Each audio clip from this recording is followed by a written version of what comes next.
Hola, apreciables estudiantes, espero que estén muy bien, a pesar de que las circunstancias actuales en las que estamos viviendo parecen darnos bastante dificultad para pensar y para reflexionar porque enfrentamos a una condición de salud compleja, pues nunca perdamos la fe y nunca perdamos la esperanza de que la educación es siempre un buen asidero y un buen fundamento para ser mejores y para tener una vida mejor.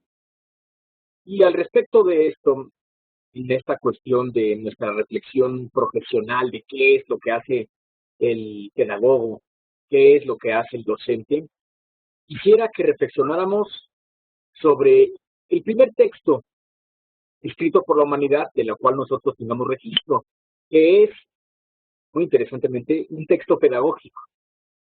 El primer texto de la humanidad es un texto pedagógico, eso es muy interesante y lo podemos decir con orgullo. Y este texto, cuyo título conservamos, que se llama Las instrucciones de Shuruppak, es un texto muy interesante porque a pesar de tener 4.600 años de antigüedad, casi 5.000 años, nos sigue dando consejos y nos sigue dando información y nos sigue dando idea de por qué vale la pena educarnos, cuál es el valor del educador, en este caso el que da las instrucciones, y por qué la condición de humanidad está completa cuando el educador hace su trabajo, cuando el pedagogo hace su trabajo y cuando tiene esta capacidad de formar a los seres humanos de su comunidad y de seguir instruyendo, tanto en humanidad como en cuestiones técnicas, pues a las generaciones más jóvenes de su comunidad. Esto es una condición interesante. Quisiera que habláramos sobre este texto de una condición pues más profunda. Aquí lo tenemos. Esta es una de las tablillas sumeria, por supuesto, porque este es un texto sumerio, primera civilización cual nosotros tengamos registro que existió. Y por supuesto, la primera lengua en que registrado, la lengua más antigua registrada es el sumerio. Pues bueno, el primer texto de la primera civilización, la primera lengua registrada, es este, el de la foto, precisamente, que es el texto de las instrucciones de Shuruppak. Y lo que quiero que veamos hoy, en este orden, es primero cuál es el género literario de las instrucciones, qué son las instrucciones, cómo de hecho a la fecha siguen siendo importantes, por qué son un vehículo muy bueno de enseñanza, por qué son un vehículo de capacidad de dar esta formación, no exactamente a través de fábulas o a través de historias, sino simplemente a través de proverbios, a través de dichos. Después, quisiera que profundizáramos en el contexto de la educación antigua, sumeria sobre todo, qué es lo que se pretende, cuáles son las herramientas pedagógicas, cuáles son las herramientas materiales, las herramientas físicas, el ámbito educativo, el espacio de la educación, el espacio de la EDUBA, que es la escuela sumeria, por qué tiene esta condición. Después, en un sentido más arqueológico, cómo fue el hallazgo de estas instrucciones, cómo en los años 60, 70 se encontraron estos textos y se empezaron a estudiar y a traducir. Por supuesto, daré lectura al texto. Es un texto un poco largo, pero vale toda la pena. A pesar de que está fragmentado, consideremos que tiene casi 5.000 años. Y, por supuesto, haremos una breve discusión sobre cuál es el esquema pedagógico de las instrucciones, por qué las instrucciones están escritas como están escritas, qué es lo que pretenden transmitir, a quién se la pretenden transmitir y qué se espera del estudiante que transmite este tipo de, que recibe, perdón, este tipo de información. Bien, pues bueno, esta es eh, la representación gráfica del contexto físico y geográfico en el que se dan este tipo de civilizaciones, es el creciente fértil. ¿Por qué el creciente fértil? Bueno, simplemente porque tiene forma de luna creciente. Si ustedes ponen atención, pues se darán cuenta que es como un tipo de luna volteada. Y eso es interesante. ¿Por qué? Porque abarca toda esta región fértil en la mitad del desierto, tierras que van desde Egipto, pasando por el actual Israel, la actual Siria, que está tristemente devastada, la actual Jordania, el Líbano, y por supuesto lo que ahora es Irak. ¿Qué es el creciente fértil? Pues simplemente es esta región geográfica donde empiezan a suceder unas cosas muy interesantes. Los hombres, los seres humanos, empiezan a vivir de una manera estable, dejan el nomadismo, se dedican a cultivar el campo, se dedican a cultivar los animales, como seguramente en otra sesión hemos hablado, y eh, surge la civilización, surge la vida en comunidad, la vida en ciudad, la vida en politeia, digámoslo clásicamente. Y cuando surge la vida en comunidad, cuando surge la vida que es así, pues lo que pasa simplemente es que se necesitan mejores herramientas humanas, mejores herramientas profesionales para atender a la complejidad de aquella sociedad, eh, la distribución de los trabajos, la distribución de la creación de riqueza, la distribución el entretenimiento, la reflexión de lo que implica ser humano y, por supuesto, todo este tipo de necesidades que surgen con la civilización, pues requieren de una formación cada vez más especializada y así poco a poco van surgiendo eh, instrumentos civilizatorios que nosotros damos por muy bien sentados. Por ejemplo, la escritura, las matemáticas, las calles, la jerarquía, las leyes, la teología, los dioses, Dios mismo, eh, nociones, ideas que no habían existido antes, al menos de una manera formal y clara, y que ahora son necesarias para el desarrollo de la humanidad. ¿Qué significa ser humano? Pues bueno, significa este tipo de desarrollos. Significa tener esta capacidad de tener unas herramientas y unos instrumentos más claros para llevar a cabo la vida humana. ¿Dónde se encuentran las tabletas de Shuruppak o las instrucciones de Shuruppak? Pues, por supuesto, en Sumeria. Sumeria es la región sur de la Mesopotamia. Mesopotamia es la región entre los ríos. Este es el Éufrates, el gran río Éufrates, y este es el río Tigris. Y, como ustedes bien saben, la Mesopotamia está entre los dos ríos. Es toda esta región entre los dos ríos. Ahora bien, Sumeria es la primera civilización que se asienta de una manera constante en este lugar. Y entonces empiezan los textos, empiezan los sacerdocios, empiezan las religiones, o continúan las religiones más bien, y esto se va poco a poco conservando. Surgen entonces las protocivilizaciones. ¿Por qué? Porque son las primeras.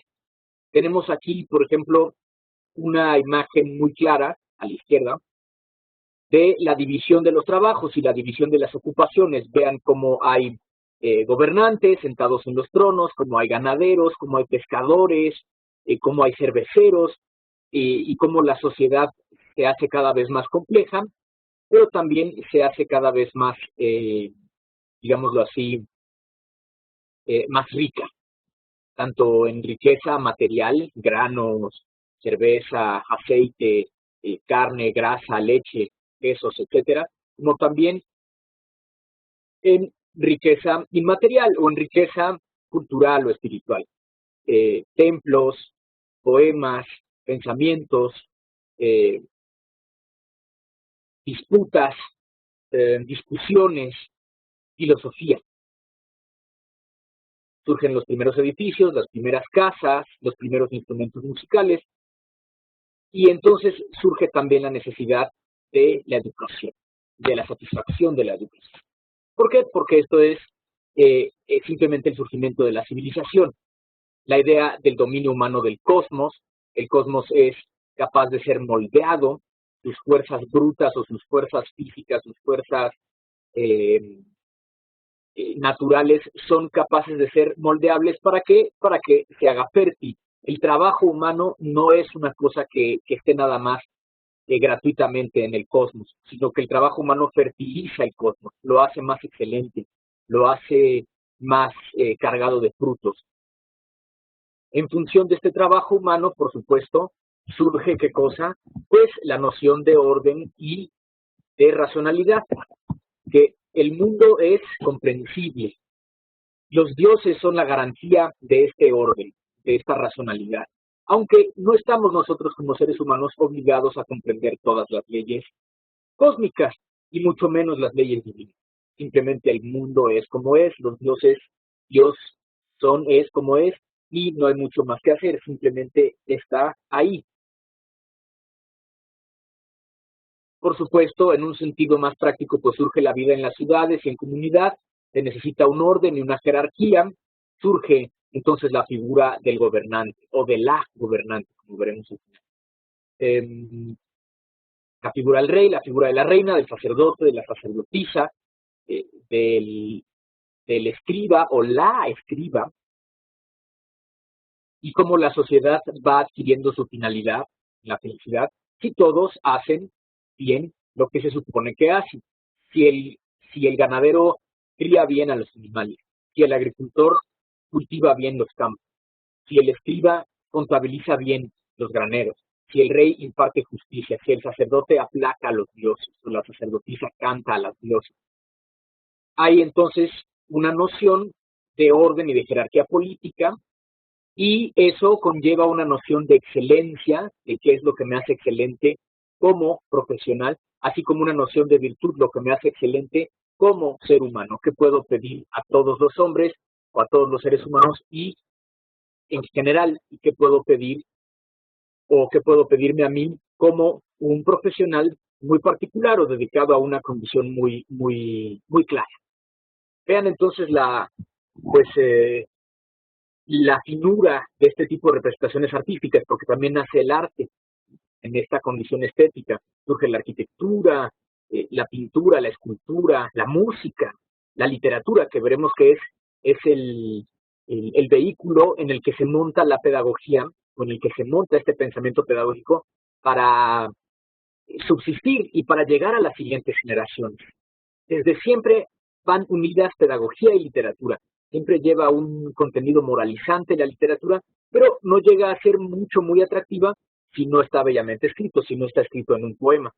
Entonces vean ustedes el sello de aquí arriba, o las esculturas de los dioses, las diosas, o los nobles y las nobles en este tipo de condiciones.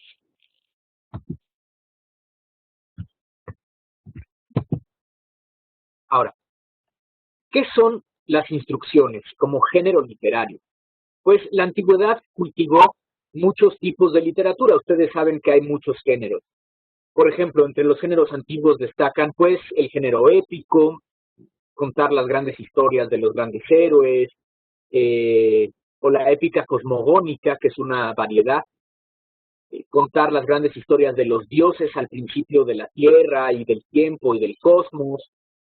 Surge también la poesía lírica, el canto del amor, de las pasiones humanas, de los sentimientos, como por ejemplo el canto de amor del rey Shuxi, que es muy recomendable, o los lamentos de las ciudades, ¿no? Como las ciudades pues, reciben calamidades, tragedias, inundaciones, pestes, sismos, fuegos, y ahora el poeta se dedica pues a lamentarse por la ciudad, las lamentaciones de Ur, por ejemplo. Así como también hay géneros sapienciales, es decir, son géneros más bien educativos que poéticos, aunque implican cierta poesía, o implican cierto uso de la literatura. ¿Por qué? Porque las instrucciones son un género literario sapiencial. ¿De qué?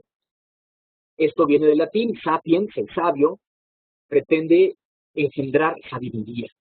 Este tipo de literatura pretende traspasar, dar sabiduría. No nada más una emoción, no nada más una gran historia, no nada más un registro histórico, sino sabiduría. Pretende suscitar la reflexión y pretende suscitar la introspección y por supuesto tiene una invitación práctica. Siempre tiene estas dos cosas.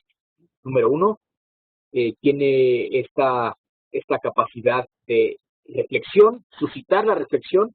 Número dos, es una invitación a la práctica, es una invitación a llegar a ser buenos, es una invitación a llegar a ser virtuosos, excelentes. Transmite entonces conocimientos para formar personas, primero, y profesionales después. Por supuesto, hay dos objetivos en un sentido práctico, digámoslo así, en un sentido útil y en un sentido moral. Primero es enseñar a escribir. ¿Por qué? Porque, como ahora lo veremos, pues los niños no aprendían a escribir simplemente con el silabario. A ver, eso tenían que aprenderlo originalmente, sino no se quedaban con eso, sino que era necesario dictar un contenido para que los niños, los muchachos, pues fueran aprendiendo a escribir. Y entonces lo que se dictaba era este tipo de literatura sapiencial, las instrucciones. Y entonces, al tiempo que los muchachos, muchachas aprendían a escribir, también daban o recibían ellos preceptos morales, formar en virtud. Entonces, cuando tú vas tomando tu dictado, pues vas viendo cuál es el tipo de vida bueno, qué es lo que se espera de ti, etcétera. Ahora, la literatura sapiencial en este sentido, pues es también un instrumento, sobre todo en la herramienta de los proverbios. ¿Qué son los proverbios? Pues los dichos de los sabios, los dichos de los hombres de edad, de los sabios y de los sabias. Haz esto, haz lo otro, yo en función de mi vida te recomiendo esto, te recomiendo aquello. Y entonces poco a poco se va haciendo así la vida buena. Se va viendo quién es el que tiene la capacidad de tener la vida buena y cómo es una invitación a los jóvenes. Los proverbios van pasando la sabiduría cotidiana y la sabiduría profunda de generación en generación, de día en día. Y por supuesto, eh, tiene un fundamento muy fuerte, que es la experiencia. La experiencia siempre gana, siempre es pasable a la siguiente generación. ¿Qué ejemplos legibles para nosotros tenemos de este tipo de género literario de las instituciones? Pues bueno, hay varios subtipos o hay varios ejemplos regionales. Quiero mencionar aquí dos en el creciente fértil, tanto los egipcios como los mesopotamios, que son los que nos vamos a fijar más. En Egipto, este tipo de literatura tiene un nombre propio, que se llama en egipcio antiguo Sebait, y es, traducido, enseñanza. El escriba egipcio antiguo pues se forma desde su niñez, independientemente de lo que vaya él a tomar como profesión más particular en el futuro. Todos los niños empiezan aprendiendo a leer y a escribir. Y esto era bastante abierto, no era una cuestión nada más dedicada a las élites, sino que eran aceptados los niños que tenían interés o que tenían tanto interés como talento, independientemente de lo que fueran tus padres. Muchos profesores ya en su vejez o muchos maestros ya en su vejez, por ejemplo, médicos ya ancianos, sacerdotes ancianos, escribas ancianos, se dedicaban a esto pues para tener una entrada más. Tenían en su casa tenían su cuarto como su escuelita, y ahí recibían a los niños y ahí los formaban en este tipo de lectoescritura, digámoslo así. Y afortunadamente tenemos muchos lugares donde este tipo de enseñanzas sobreviven, en muchos papiros o en muchos papiros, que no solo están disponibles en Internet, sino que están disponibles traducidos al español y que ustedes pueden conseguir de una manera muy fácil. Ejemplos como este, las instrucciones de Kageni, es un escriba antiguo también, como el que tenemos aquí al lado. Las instrucciones de Ptah o Tet y las instrucciones de Amenemhat. Todos estos varían en mayor o menor medida, no son muy grandes, no se espanten, los pueden leer ustedes de una manera muy fácil, y son muy valiosos porque transmiten sabiduría que nosotros podemos aplicar para nuestra vida diaria. Eso es muy importante. ¿Qué tenemos de imagen aquí? Pues una imagen de un escriba de la dinastía 4, 3 o 4 debe ser, que está en el Museo de Louvre, en París. No sabemos su nombre, pero nos da toda la idea de qué es lo que hace el escriba. El escriba se sienta, escucha con atención, registra lo que escucha y lo pasa a la siguiente generación. Y pues esta escultura, que es muy famosa, que está hecha de piedra, pues tiene toda esta idea de transmitir paz, de transmitir sabiduría, reflexión, serenidad. De modo que si a ustedes les interesa leer este tipo de textos, pues los pueden conseguir de una manera fácil si saben dónde buscar. Número 2. ¿Qué otros ejemplos hay del otro lado del creciente espectro? pues por supuesto la literatura ya babilónica, que está inspirada en la literatura sumeria. Tenemos varios ejemplos. Uno de los que más me gustan a mí es el poema del justo sufriente, o en babilonio, en acadio más bien, que es una lengua semítica, el Lutlul Bel Nemeki. El Lutlul Bel Nemeki es el poema del justo sufriente, o lo pusieron también así los académicos, el Job babilonio. ¿Por qué? Porque es la historia de Job, pero muchos cientos de años antes de que la registraran los escribas judíos.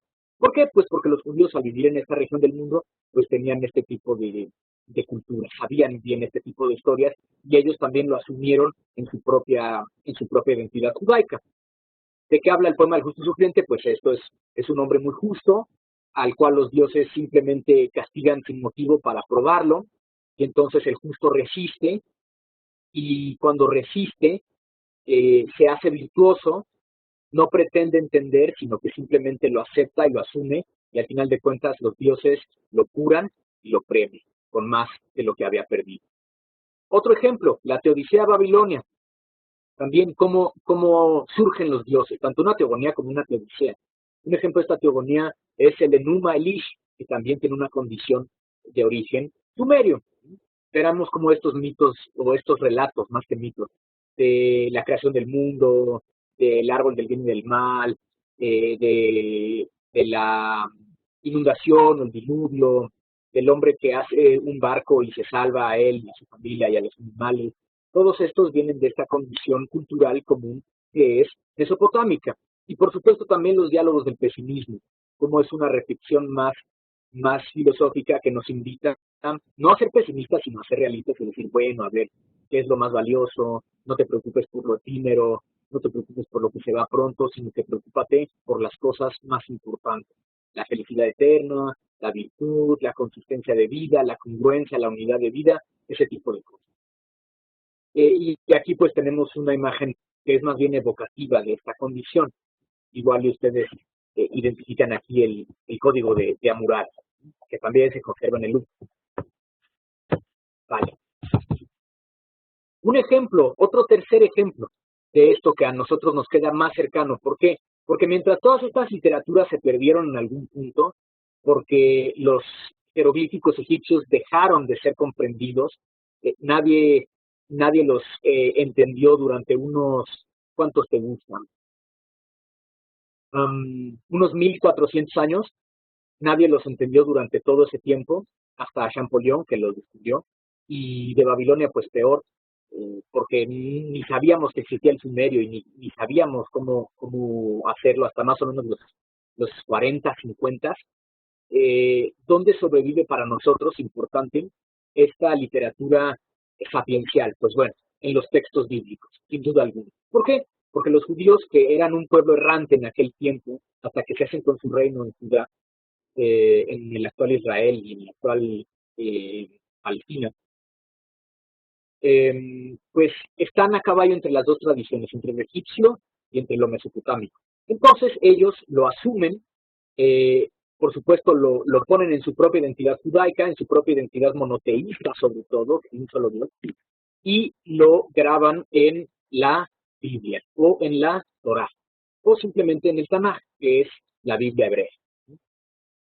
Y esto, por supuesto, si es traducido al griego, esto sobrevive en Occidente, las comunidades judías lo escriben y lo vuelven a escribir y lo vuelven a escribir hasta que sobrevive hasta nuestros días, o simplemente es traducido a otros idiomas por otras personas, como en la Biblia Septuaginta, como es traducida al griego, en la Alejandría Ptolemaica, o como San Jerónimo de Estridón, traduce del mismo hebreo y arameo este tipo de textos al latín. ¿En dónde? En la Vulgata.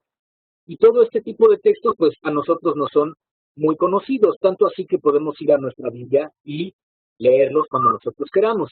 Ejemplos, el libro de Job, el libro de la sabiduría, el libro de los proverbios, los salmos, aunque hay algunos que dicen que hay unos salmos que son más litúrgicos que sapienciales, pero ahí los ponemos igual, el Cantar de los Cantares, el Eclesiastés y el Sirach, unos más antiguos que otros. Pero de todas formas todos pretenden ser textos como educativos, todos pretenden ser textos que formen la identidad humana y que susciten la reflexión y que tengan esta invitación práctica, a ser virtuosos todos los días. Bueno, esas son las dos grandes características de la literatura sapiencial. Uno, suscitar la reflexión. Dos, suscitar ¿qué? La acción. Llegar a ser bueno, llegar a ser virtuosos. Entonces, la literatura sapiencial, pues, sobrevive así en Occidente. Ya después se va a diversificar en otro tipo de cuestiones, porque también lo propiamente griego, pues, tiene otro tipo de vías. Por ejemplo, los poemas pedagógicos de Siodo, que son algo semejantes a esto, pero un tanto diferentes. O la poesía pedagógica y teológica de Homero, como la de Siodo. O las tragedias, sobre todo las tragedias van a ser textos sapienciales, solo que ellos pues son dramáticos. Son textos dramáticos, las tragedias y las comedias que pueden enseñar, pero a través de la mímica, no a través de la reflexión. Ahora, volviendo a una cuestión más técnica, ¿cómo es el contexto educativo sumerio de hace 4.600 años? Bueno, es una educación elitista, pero no en el sentido social, no en el sentido socioeconómico, sino en el sentido intelectual. ¿Qué significa esto? Que sea elitista en el sentido intelectual. Pues que son aceptados los que sean capaces, tanto los que estén interesados, igual si tienes palancas, pues ahí se queda, como también eres aceptado si tienes buenas dotes intelectuales, si realmente tienes talento, entonces el maestro te puede asimilar. Y seguramente te darían incluso beca o pagarías menos. Por ejemplo, los egipcios, parece, esto lo leí en una novela, en Simulé en el egipcio, no tengo fuentes documentales para comprobarlo, pero es probable que haya sido así. Los profesores, los maestros, los pedagogos egipcios de esta, digamos así, infancia, lectoescritura, o de esta intención de aprender lectoescritura, pues asumían como pago lo que los padres de los muchachos podían dar. El cervecero daba cerveza, el carpintero daba mesas, el herrero pues daba hierro, el carnicero daba carne, ese tipo de cuestiones. No es que realmente se tuviera que pagar en efectivo. Y seguramente también fue así en la Sumeria antigua. No lo sabemos esto con exactitud, si había escuelas públicas o si había escuelas solo en los templos o en los palacios, o si había escuelas privadas donde el maestro ya retirado, ya más anciano, o la maestra seguramente en muchos casos tenía su grupito de niños y de niñas para enseñarles a escribir y a hacer cuentas. Pero es una cosa que podemos investigar. Lo que sí es elitista de una manera intelectual. Ahora, ¿por qué? Porque saber leer y escribir es la puerta suficiente y necesaria para entrar a un buen puesto, tanto en la administración pública o privada, como a una vida buena, a una vida bien pagada, llegar a buenos puestos. Sea lo que tú fueras médico, contador, sacerdote, astrónomo, necesitabas saber escribir. Y entonces eso era lo primero que te enseñaban. Y eso era lo que se pretendía, llegar a tener buenos puestos, asegurar una vida buena. Ninguno de nosotros dejaríamos que nuestros hijos dejaran de aprender a leer y escribir, ¿no? Porque ese es el primer paso para tener un buen puesto. Y eso más o menos asegura una vida buena. Ahora, ¿qué hay en la currícula? ¿Cuál es el contenido pedagógico de este tipo de escuelas? Pues bueno, la literatura y las matemáticas. Literatura, como ya lo dije, sapiencial, eh, aprender este tipo de relatos o aprender este tipo de dichos, de proverbios y por supuesto matemáticas. Saber hacer operaciones básicas, sumar, restar, multiplicar y dividir. Probablemente de una manera posterior pues cálculos más difíciles, por ejemplo hacer un balance en contabilidad o saber hacer ya fracciones o saber hacer, ¿qué te gusta? Geometría, pero eso ya sería mucho más avanzado. Entonces aprendemos literatura, como dijimos, para escribir y para tener ejemplos de vida buena. Por tanto, apostamos para la formación de dos cosas, de funcionarios, tanto privados como públicos, tanto políticos como religiosos, como príncipes. El príncipe, recuerden, en esta época tiene estas dos naturalezas, tanto ser el jefe del Estado como muchas veces ser el jefe religioso, el jefe sacerdotal, porque en la antigüedad no hay una división entre la laicidad y la religión en lo privado, sino que hay una religión del Estado. Los dioses son la garantía de la estabilidad del Estado y por tanto el príncipe es también la garantía de esa intermediación entre los hombres y los dioses, o la divinidad, el Dios mismo, como es también la garantía de hacer justicia humana. ¿Cuáles son los modelos a seguir? Pues bueno, esto es más fácil de ver. Las divinidades, hombres o mujeres, o masculinas o femeninas, los héroes y las heroínas, y los príncipes y las princesas, los sabios y las sabias. Ejemplos, aquí tenemos, por ejemplo, a las divinidades. Enlil, el dios Enlil, la diosa Inanna, a Gilgamesh, por supuesto, que es el héroe por antonomasia en Mesopotamia, a Utnapishtim, que hoy hablaremos de él, porque Utnapishtim es hijo de Shuruppak, ojo, Shuruppak es el padre de Utnapishtim, o quizás ustedes lo conocen con el nombre de Sisudra, o lo mismo, o de una de las primeras poetisas y autoras femeninas, mujeres de la cual tengamos nosotros registro, y una de las primeras autoras jamás en la humanidad, que es Enkidu Ana.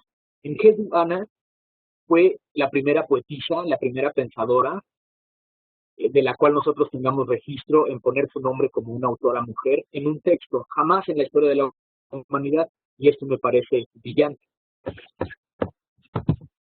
Y aquí tenemos este tipo de ejemplos. El de la izquierda, el de nuestra izquierda, ¿es quién? Pues por supuesto es un rey que se llama Gudea, que sí existió. Gudea, el rey de Lagash, y aquí tiene en uniforme su historia.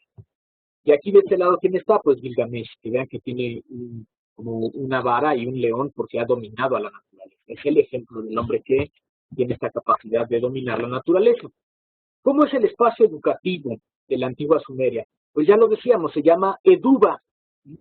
Y Eduba es simplemente la casa de las tablillas. ¿Qué hay en la casa de las tablillas? Pues no sabemos con exactitud si esto era pagado por el Estado, o pagado por los templos, o pagado o simplemente asumido por profesores privados o particulares, sino que simplemente nosotros tenemos tanto los textos como los lugares físicos.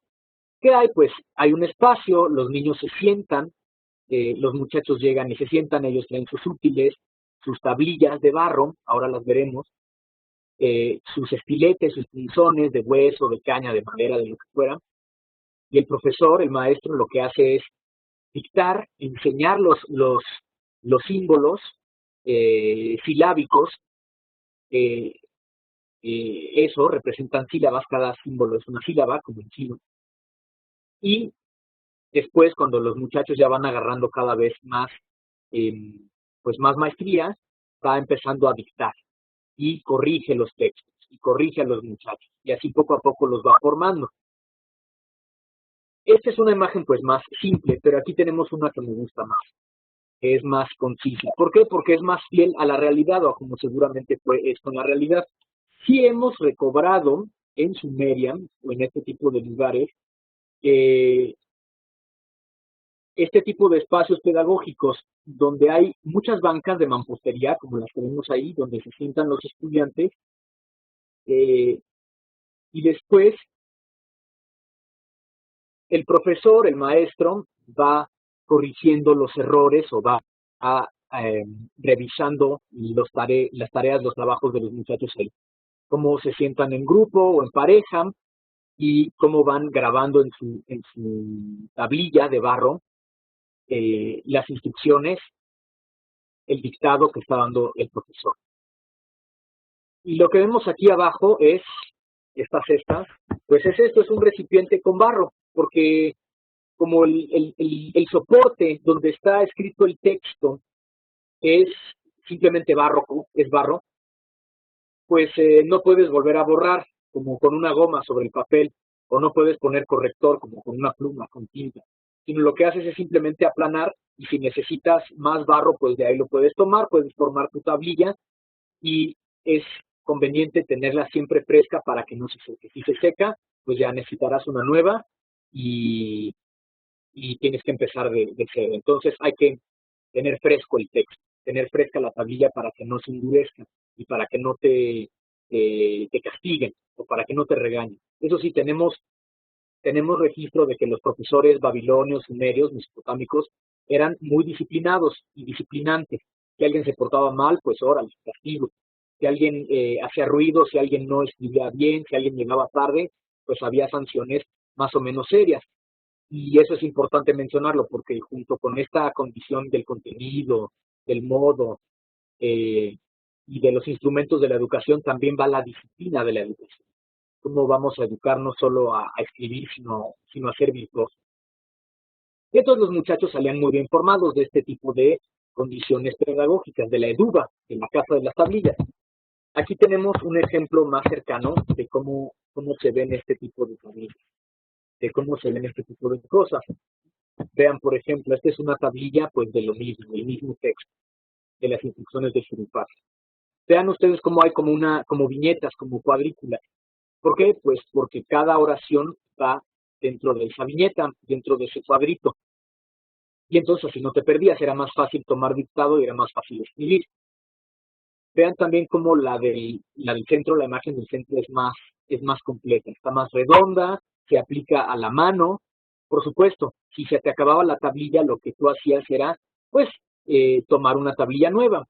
Y existían bibliotecas de tablillas como la que se conserva en el Museo Británico de Londres, o, o varias colecciones, como por ejemplo la Biblioteca Real de Ebla, en Siria, lo que ahora es Siria, que se recobraron muchísimos textos, o las bibliotecas reales de Ur, o las bibliotecas reales de Babilonia, o incluso en Egipto, en el Imperio Medio, por ahí del 1400, 1300 a.C., en la capital de Egipto, lo que era entonces la capital de Egipto, era Ajetatón, la actual Amarna, cuando gobernaba el faraón Ajenatón,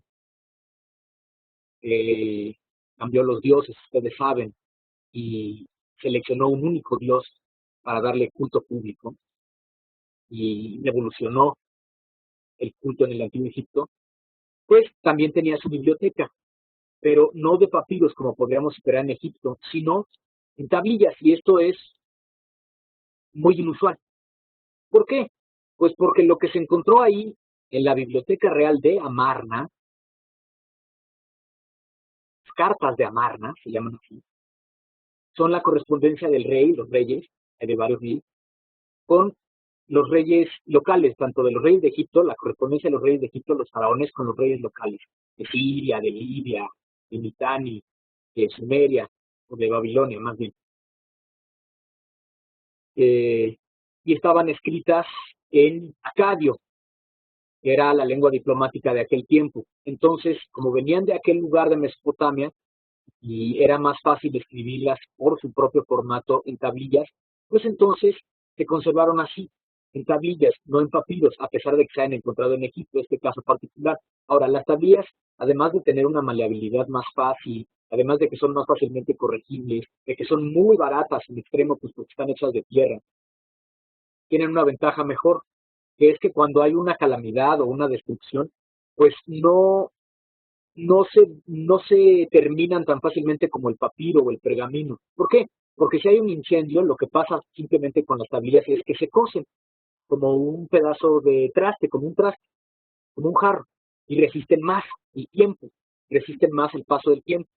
Entonces, de una manera muy interesante, muy paradójica, es mejor que se queme una biblioteca de tablillas porque así se conservan para siempre.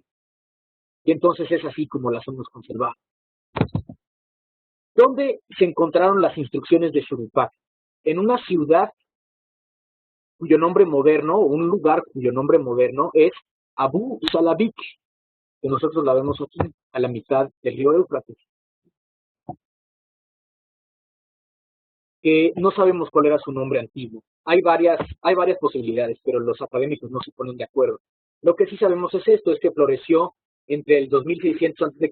y años posteriores, y que este sitio fue excavado en los 60, entre el 63 y el 65, y entonces se sacaron muchísimas tablillas, muchísimos textos, muchísimas cosas, se encontraron cerca de 500 tablillas, eso es mucho. Pero el sitio fue abandonado en los 90, ¿por qué? Pues por las guerras en Irak, y ahorita está completamente abandonado. Sabemos por los textos que encontramos que la población ya era mixta, tanto había población, un 60-40, tanto había un 60% de población original sumeria, como había una población semita que venía más del desierto. ¿Por qué? Porque el 40% de los nombres de las tablillas que encontramos son semíticos y el otro 60% son nombres sumerios. Y estos son los textos más antiguos de la humanidad de los cuales teníamos un registro legible. Es impresionante, es increíble. Pero también es muy triste ver las condiciones en las que está este lugar ahora, porque está completamente abandonado. Está así, luce así. Quizás haya muchas cosas que sacar a la luz aún, pero en estos días está así, abusa la vida en la actualidad. Ahora, ¿cuál es el texto? Vamos ahora sí a leer el texto. ¿Qué es lo que hay? ¿De qué se tratan las instrucciones de Shurupak? Pues bueno, hay que saber primero quién es Shurupak.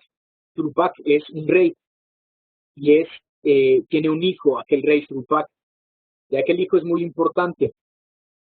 Ese hijo se llama Utnapishtim o Sisudra. ¿Por qué es importante? Porque este Utnapishtim es el Noé sumerio. Es el hombre que es elegido por los dioses para salvarse del diluvio. Le encargan meter a los animales, a la vida y su familia en un barco, resistir el diluvio y después repoblar la tierra. Es el héroe del diluvio, Utnapishtim. De modo que Shurupak es el padre del héroe del diluvio. Y pasan dos cosas con Utnapishtim. Utnapishtim lo que pasa es, por una parte, es que recibe la sabiduría humana de parte de su padre, que es un rey justo, y por otra parte, como premio por su valentía, después del diluvio, los dioses le dan la inmortalidad. Y entonces Utnapishtim se va a vivir a una isla, solo. No sé si con su esposa, no recuerdo bien esa parte del relato, pero se va a vivir él a una isla, al otro lado del mar. Y por supuesto, todos saben de la fama de Utnapishtim, pero muy pocos lo han visto, porque es inmortal. Y quien después va a buscarlo para que le releve el secreto de la inmortalidad es quien, Gilgamesh. De modo que fíjense, cómo hay todo un multiverso, como si fuera esta una cuestión de Marvel o de DC, de este tipo de cuestiones de cómics, eh, como ya hay esta condición eh, de continuaciones de las historias desde los primeros relatos de la humanidad.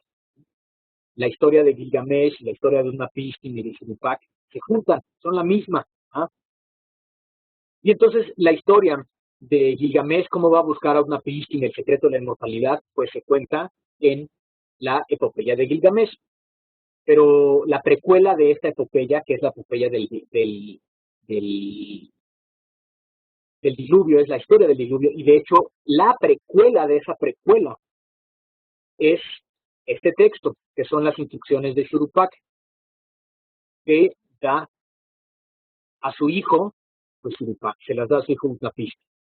El rey Shuruppak da instrucciones a su hijo Utnapishtim, que en sumerio se dice Silsudra, quien luego será el héroe del diluvio, será el hombre más sabio de todos y será premiado con la inmortalidad.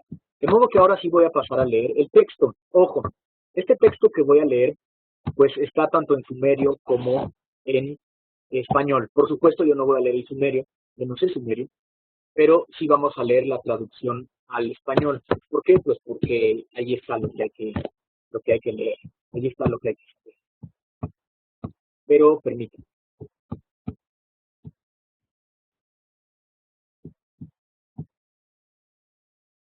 vamos a ver, dejen que lo haga.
Aquí está.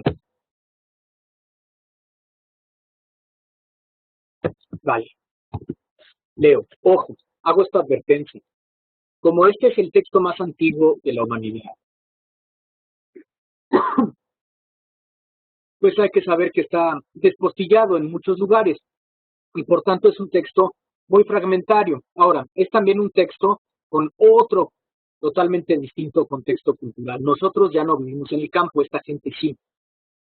Por eso tiene referencias campesinas, que muchas veces nosotros no entendemos a la primera, pero esta gente habría sido capaz de entender por el contexto cultural de una manera inmediata. Pero de todas formas lo podemos ir desempeñando. Vean, esto es cerca de 3200 antes de Cristo. Nosotros sabemos que es más bien del 2600. De modo que cuando veamos esto es que se perdió el texto o no se puede traducir porque hay palabras muy extrañas o que no terminamos de entender, no tenemos, o no terminamos de ponernos de acuerdo. Vean cómo está aquí las sílabas en sumerio, ud, re, a, ud, su, ra, re, a, etc. Nosotros no vamos a decir esto, sino que vamos al español. Vean qué introducción tan bella. Leo y comento. En aquellos días, en aquellos remotos días, en esas noches, en esas lejanas noches, en esos años, en aquellos remotos años, en ese momento, el sabio que sabía hablar con elaboradas palabras vivía en la tierra. Fíjense cómo el pedagogo es un sabio, el maestro es un sabio. Vivía en la tierra. Shurpak, el sabio que sabía hablar con elaboradas palabras vividas, ojo la experiencia, en la tierra. Shurpak le dio instrucciones a su hijo. Shurpak, el hijo de Ubaratutu, le dio instrucciones a su hijo Siutsura. Hijo mío, déjame darte instrucciones. Debes prestar atención. Siutsura, déjame decirte una palabra. Debes prestar atención. No descuides mis instrucciones.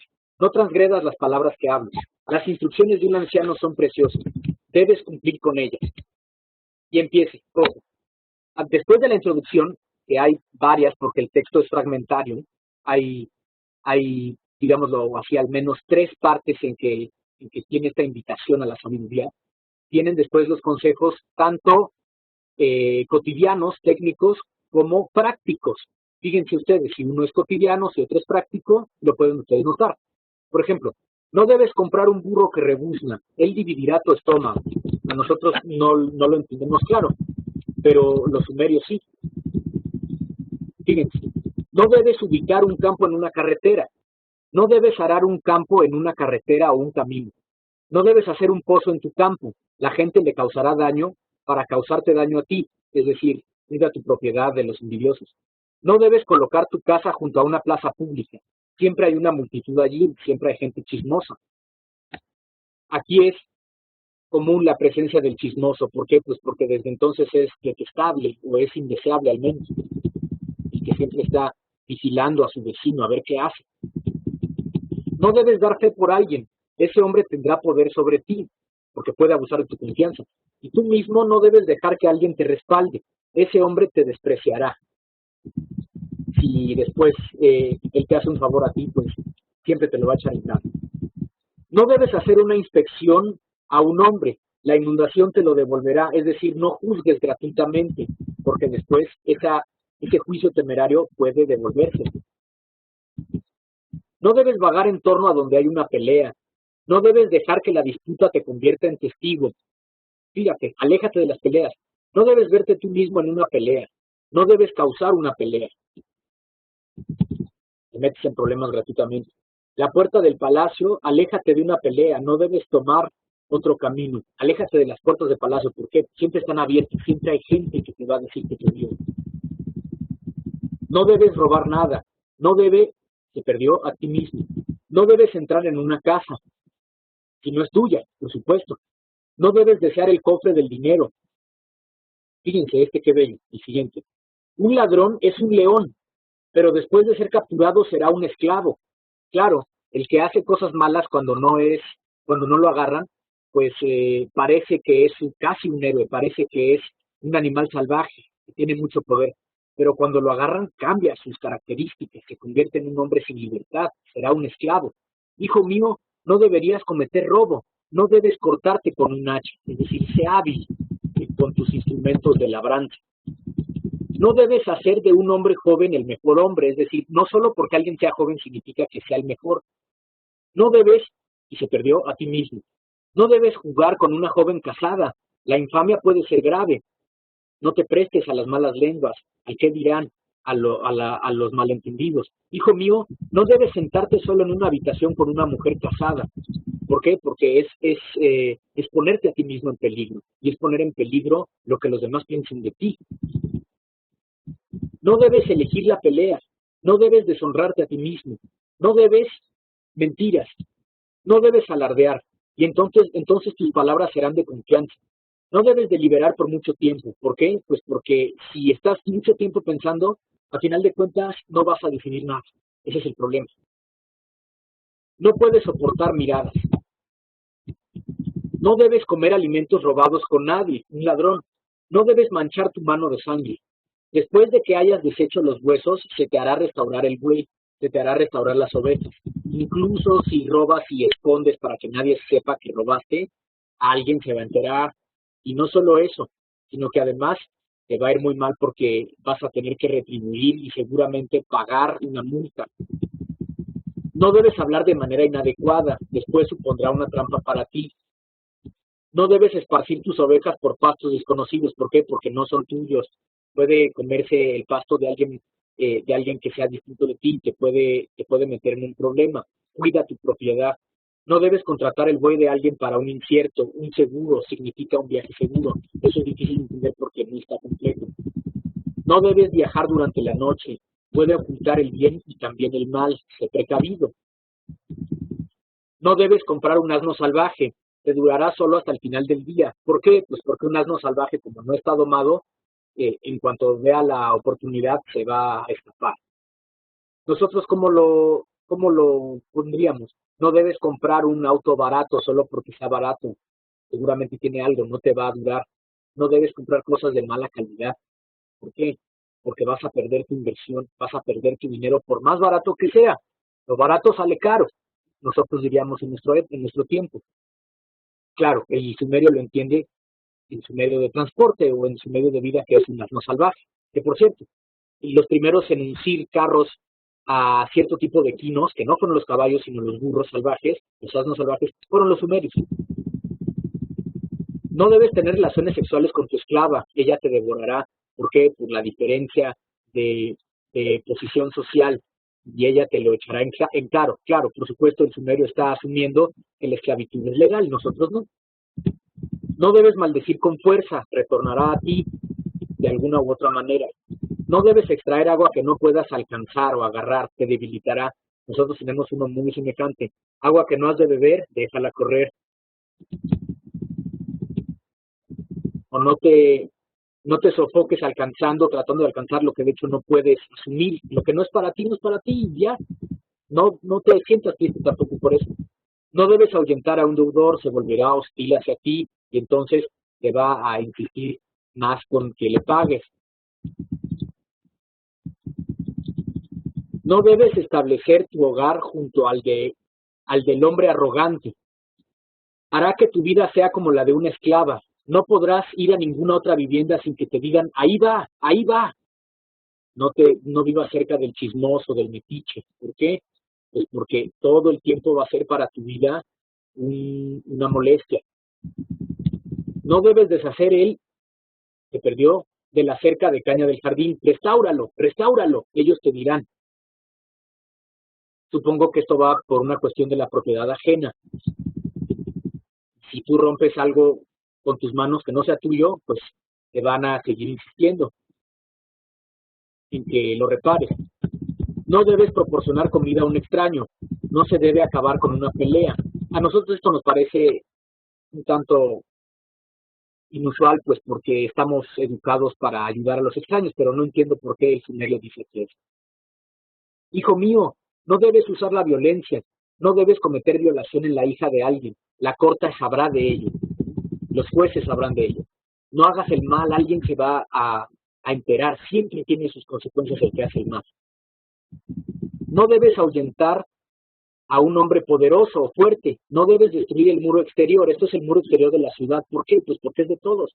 No debes ahuyentar a un joven, no debes hacer que se vuelva contra la ciudad, porque, fíjense, es una condición muy política, es ya un dicho que implica esta vida en sociedad. Hazte amigo de los poderosos, no los ahuyentes, no los hagas tus enemigos, que irá peor. No destruyas las propiedades comunes como los muros exteriores. No ahuyentes a los jóvenes, son el futuro de la ciudad. No los hagas volverse contra la ciudad, porque son ellos el futuro, son la ciudad misma. Los ojos del calumniador siempre se mueven de forma tan astuta como un uso.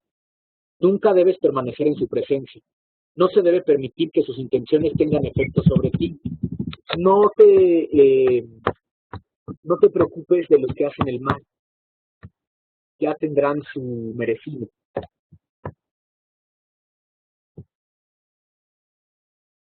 Ahora lo pongo para que ustedes lo vean.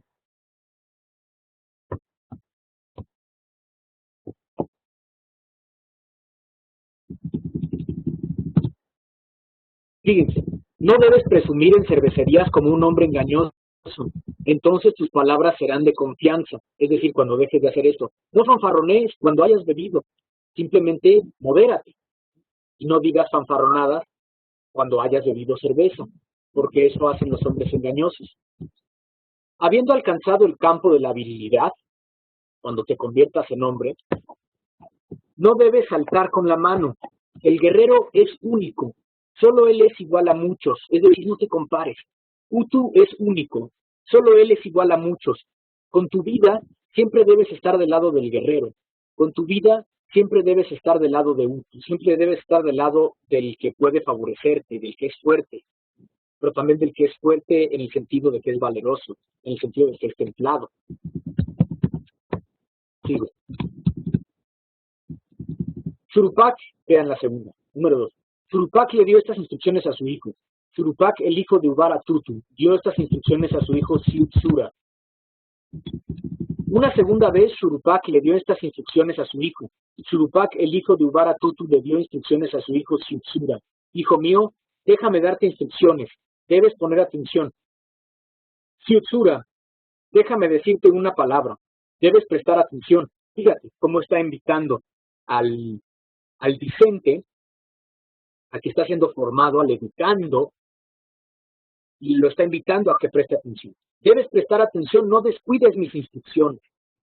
No transgredas las palabras que hablo. Las instrucciones de un anciano son preciosas. Debes cumplirlas. La boca que bebe cerveza, mi pequeña, la boca que bebe cerveza, ni casi. Eso era valioso, pero se perdió. Tu propio hombre no la pagará por ti. Las camas de caña se perdió, pueden ocultar calumnias. Cuidado con lo que hagas en público. El palacio es como un río poderoso. Ojo, el palacio aquí es un difracismo de qué? Del poder político, el poder real. El palacio es como un río poderoso. Su centro, toros corneantes. Lo que fluye nunca es suficiente para llenarlo. Siempre va a querer más riqueza, siempre más impuestos, siempre más muchachos para la guerra, más soldados. Lo que fluye nunca puede detenerse. Siempre son así los ricos, siempre son así los gobernantes. Por eso tú, sé prudente. Cuando se trata del pan de otra persona, es fácil decir, te lo daré, claro, si tú le das así, te daré tu pan. Pero el momento de la entrega real puede ser tan lejano como el cielo. Del dicho al hecho hay mucho trecho, diríamos nosotros. Si persigues al hombre que dijo, te lo daré, él te dirá, no te lo puedo dar, el pan se acaba de terminar. ¿Por qué? Pues porque es mucho más fácil hablar que hacer. Por eso no te fíes tanto de las palabras de las personas. Fíjate, cómo aquí ya hay principios de liberalismo. La propiedad es algo para ser expandido, es decir, la propiedad se puede hacer cada vez más grande, los ganados, los terrenos, la plata, pero nada puede igualar las cosas pequeñas. Lo pequeño, aunque sea pequeño, es tuyo, es valioso porque es tuyo. Cuida tus cosas a pesar de que sean modestas, cuídalas. La boca artística recita palabras. La boca áspera trae documentos de litigio. La boca dulce recoge frutos dulces. Fíjense, la boca dulce recoge frutos dulces. ¿Por qué? Pues las palabras adecuadas consiguen lo deseado. Sé moderado al hablar, tampoco seas un adulador, pero ten buen gusto.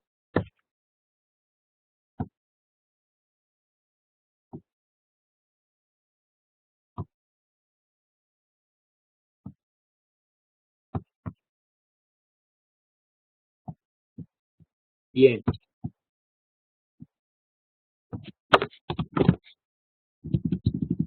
El gárrulo, mentiroso, llena su bolsa de pan. El altanero trae una bolsa vacía y puede llenar su boca vacía solo con jactancia. Permítame.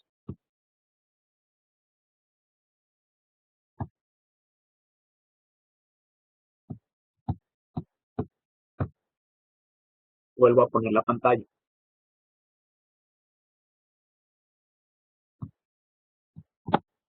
Quien trabaja con piel eventualmente trabajará con su propia piel. No sé a qué se refiere a esto, no sé si se refiere a la piel humana o a la piel de los curtidores, de los peleteros. El fuerte puede escapar de las manos de cualquiera, por eso mantente en forma. El necio pierde algo. Al dormir, el necio pierde algo. No me ates, suplica. Déjame vivir, él suplica. No pierdas tus cosas.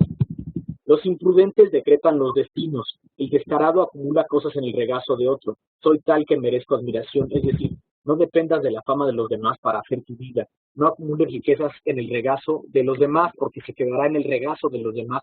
Acumula riquezas en tu propio regazo, con tus propias cosas. Una esposa débil siempre es capturada por el destino. No entiendo bien a qué se refiere aquí.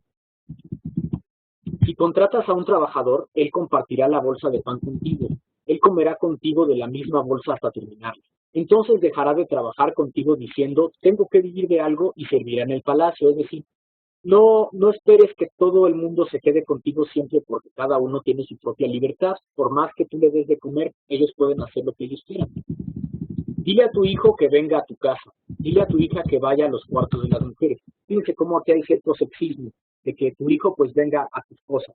A tu hija que se vaya con las mujeres a ver los asuntos de mujeres en función de esta cultura antigua. ¿Sí? Otro que es muy actual para nosotros.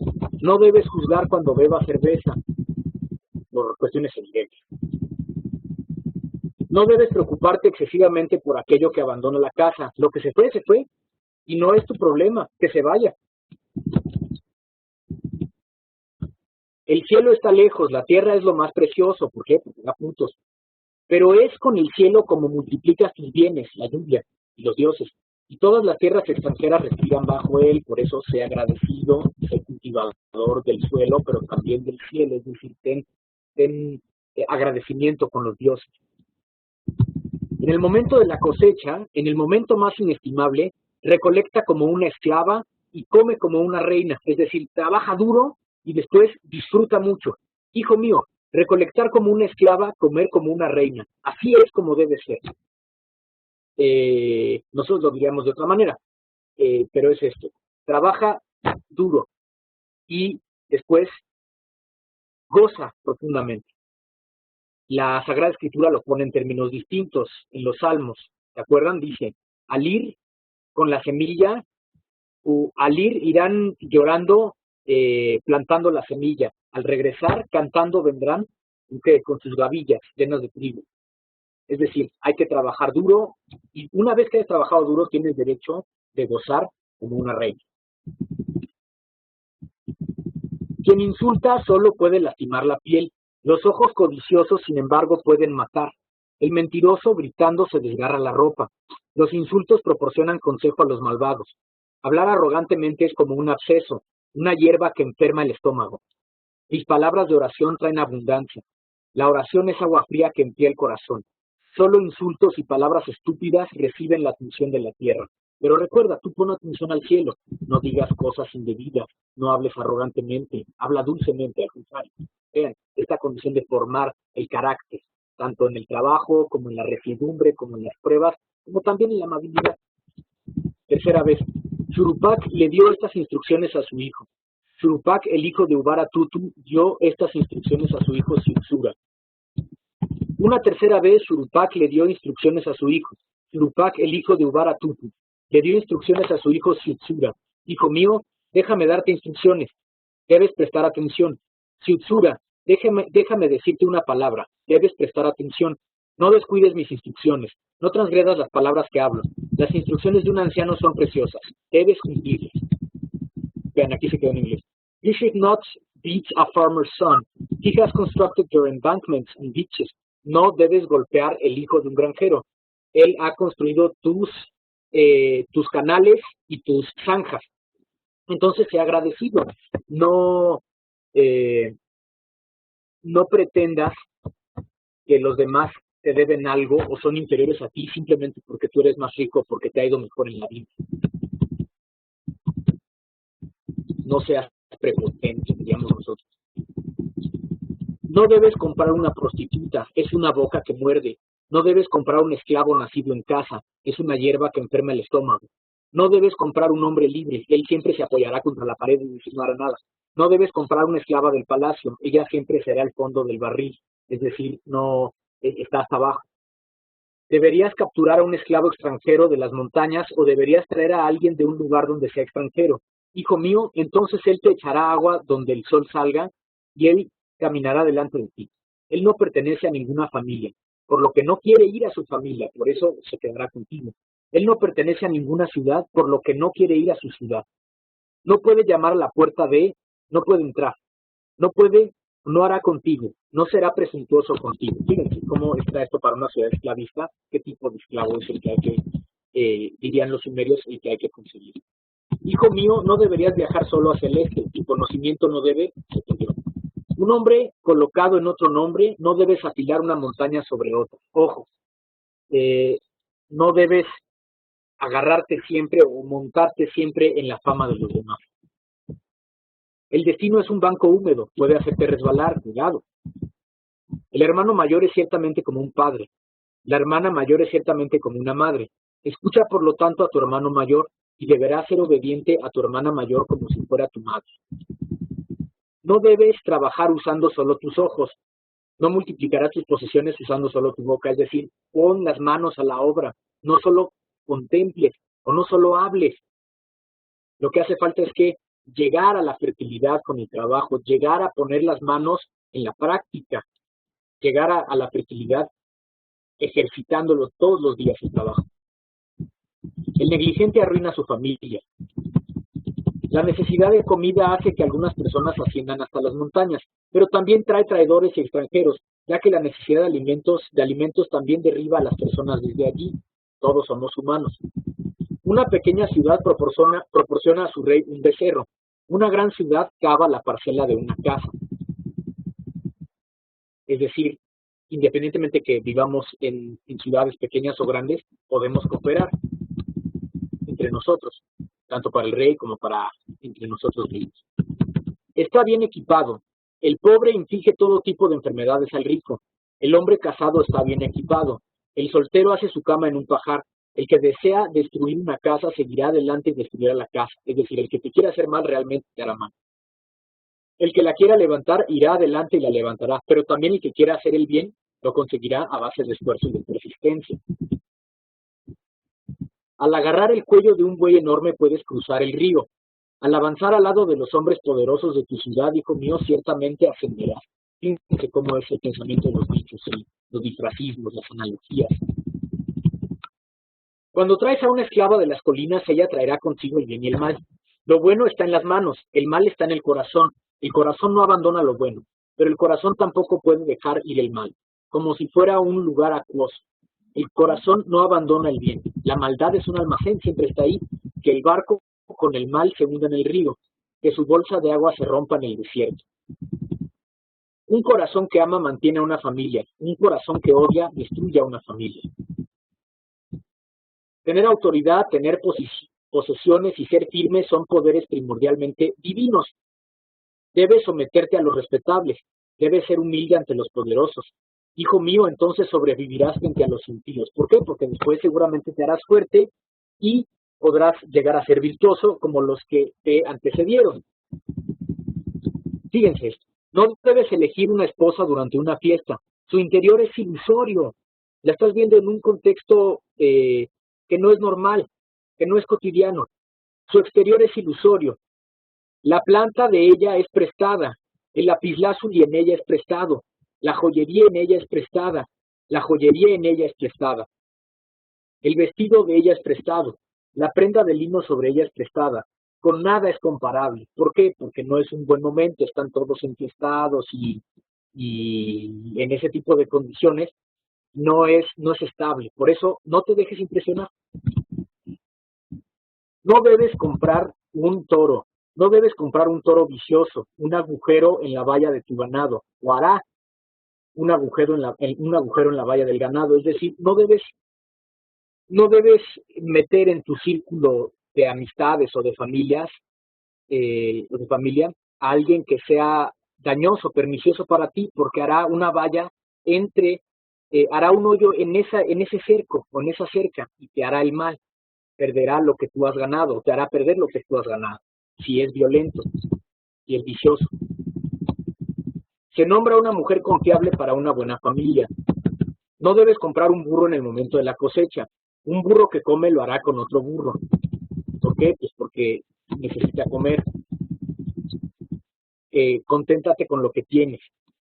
Un burro vicioso cuelga su cuello, sin embargo, un hombre vicioso, mi hijo, colgará el suyo, o colgará el tuyo. Por eso, cuidado. Una mujer con su propia propiedad arruinará la casa. Un borracho ahogará la cosecha, es decir, alguien que no trabaja o que descuida. Una mujer ladrona escalera, aquí se perdió. Ella vuela en las casas como una mosca, una burra en la calle, una cerda amamanta a su hijo en la calle. Una mujer que se pinchó a sí misma comienza a llorar y sostiene el uso que la pinchó en la mano, como si fuera escandalosa.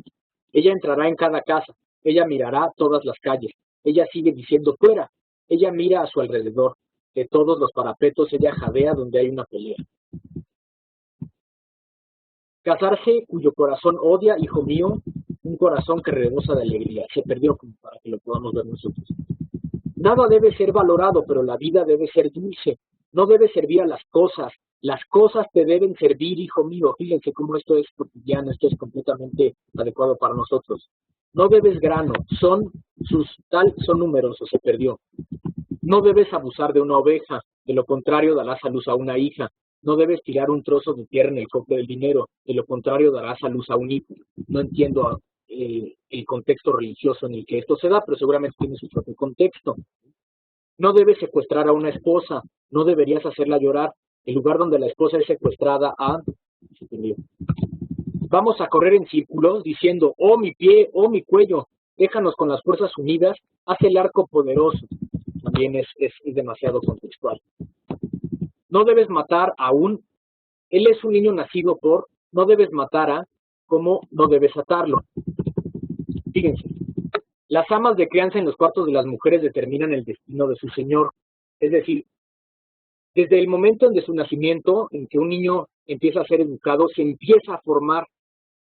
Por eso los grandes reyes llegan a ser lo que son, gracias a sus formadoras, a las amas de crianza y a sus profesores también. Por eso hay que formar bien a la juventud. Fíjense qué pedagógico es esto. No debes hablar con arrogancia a tu madre, esto te causará odio. No debes cuestionar las palabras de tu madre ni tu Dios personal. La madre como un tú da a luz al hombre. El padre como un Dios lo hace brillante. El padre es como un Dios, sus palabras son confiables. Las instrucciones del padre deben ser cumplidas. Sin suburbios, una ciudad tampoco tendrá centro. Ojo, también los que viven alrededor de la ciudad son importantes, no solo los nobles. Hijo mío, un campo situado en el fondo de los terraplenes, ya sea húmedo o seco, es una fuente de ingresos. Lo que hace falta es que cultivarlo. Cuida tus posesiones. Es inconcebible que algo se pierda para siempre. De Dimú. Perderse es malo para un perro, pero terrible para un hombre. Un lugar desconocido es terrible. Perderse es vergonzoso para un perro. En el camino desconocido al borde de las montañas, los dioses de las montañas son devoradores de hombres. No construyen casas allí como hacen los hombres. Allí no construyen ciudades como hacen los hombres. Sé ubicado, no te pierdas. Para el pastor, dejar de buscar es dejar de traer las ovejas. Para el granjero, dejar de arar el campo, y terminémoslo nosotros, pues es dejar de tener grano. Es decir, por más que sea difícil, no pierdas el empeño de trabajar, no dejes de buscar. El don de la palabra es algo que calma la mente. Cuando entra en el palacio, calma la mente. El regalo de muchas palabras de ellos. Estas son las instrucciones dadas por Shurupak, el hijo de Ubaratutu. Alabada sea la señora que completó las grandes tablas, la doncella Nisaba, a la que Shurupak, el hijo de Ubaratutu, dio sus instrucciones. Esto es probablemente la mención de una divinidad o de la sacerdotisa de una divinidad. Probablemente sea una diosa, más bien. De aquí terminan las instrucciones de Shurupak. Ahora, vemos entonces que hay toda una condición, pues, de, de esta capacidad de construir y de formar, y que esta capacidad de formación, pues, es importante. Y este texto nos da aquella sabiduría tanto cotidiana como práctica. Ahora bien, ahora bien,